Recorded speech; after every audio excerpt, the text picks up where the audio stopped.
how to make a composite picture, i.e. blending photos together to make a realistic image. The first thing we need to do is we need to create the base for everything to sit upon. And we're going to use a A4. So we go File, New, come across the template, click on that, find the A4, and we want it portrait, which it already is. So we'll say OK, and then we end up with this. Now, this program has a tendency to fall over, so what we want to make sure is that we save this at this moment. So we go File, Save As. It'll ask us what we want to save this as. We got untitled.xcf. Now we need to keep the .xcf, so we're going to call this demo composite pic. Okay. So you can now see that the name has come up here, which means that at any time I should be doing Control S or Command S to save my work to ensure that I don't lose anything. Now, I'm going to show you two different ways to bring in an image. This is a little bit different than what's in the notes, but it will help you get to the same position. So this time I'm going to do File, Open as a layer. From that, we're going to ask for the tree, and we're going to say that. The reason we're bringing this in, and we're going to ask, when it does that, it says, puts up another box, and we just say convert. We don't need to do anything with that. We want this whole image, so we're going to bring that in as a layer. Whereas this next one, we don't need the whole image, so we're going to operate on it in another program and then bring it in. So we're going to say File, Open the wave, click on that. It'll ask us to convert again. We just say convert, and this time we only want the water underneath these pylons. So we'll use the rectangle select tool, which has already been activated, but I'll click on that.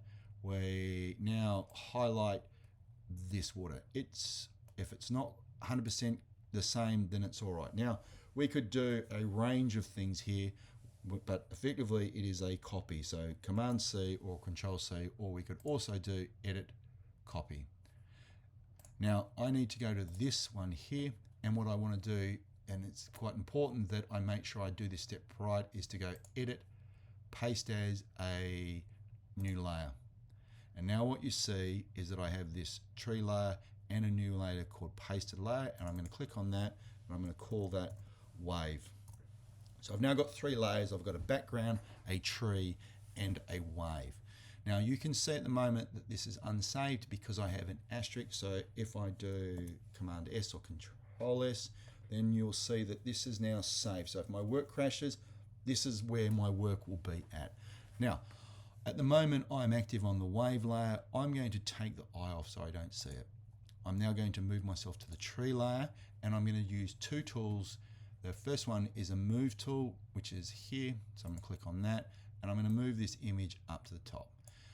Then once I've moved it, I'm going to click on the scale tool, and I'm going to scale this image. Now, this image at the moment has this keep aspect. What that means is that as I pull here, both the sides will increase in the same proportion. The tree will remain proportionally the same size, right? So if I pull like this, you see that the tree gets bigger. If in this example, and I'll show, if I take the keep aspect off, I can actually then make the tree exceptionally long. So you can see that the tree has changed shape substantially. So I'm now going to take that back. So I want the keep aspect on, and I'm going to make this about that big, and you can see that the image is pulled to the side. So I really want to make sure that that tree is kind of sitting more in the middle of the picture. You can see this sort of outline. So I'm going to start the scale to that, and I go, yep, I'm reasonably happy with how that picture is looking. I now want to make sure that I do the same for my wave. So at the moment I'm on the tree layer. I come up, I click on the wave, and you can't see it. So I need to put the eye back in. And what you notice over here is whatever the last tool I clicked is the tool that's going to be active. So generally when I'm using the tools, I would probably go to my rectangle select as a default to it. It doesn't cause me as many problems if I'm on the wrong layer. But I want to use the scale, so I'll click on that and scale this, pull the image down, and So here would be a good example where you might decide to keep take the aspect off. So let's just pull that out to here and then do the same for that, but make sure you put the aspect back on. And we are now going to do scale. And that is the conclusion of the first part of this video.